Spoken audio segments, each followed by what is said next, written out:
In this video, I'm going to show you how to withdraw from GatesFX. Now, the first thing you have to do here, you want to go to the Funds tab on the left-hand side, and you want to click on Withdraw Funds. Whenever you do that here, you first have to select your account. I'm going to select my main wallet, and then you have to select where you want to withdraw to. So I'm going to select crypto over here as my option.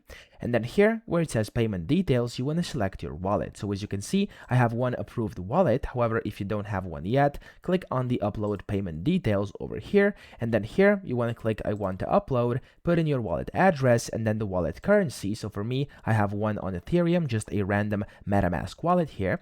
And you can go back over here whenever you've basically done that. And inside withdraw funds, you'll now be able to select that wallet. So here you can see I can select it, and then you can click on the continue button, and whenever you actually do have some money, some funds, some USDT on your wallet on here on your GatesFX account, you'll then be able to essentially see the transfer details, and if you agree with everything, you'll be able to confirm it, and then you'll basically be able to withdraw your funds. So that's how to do it. I hope this video helped you out. If it did, please subscribe to the channel and help me out as well.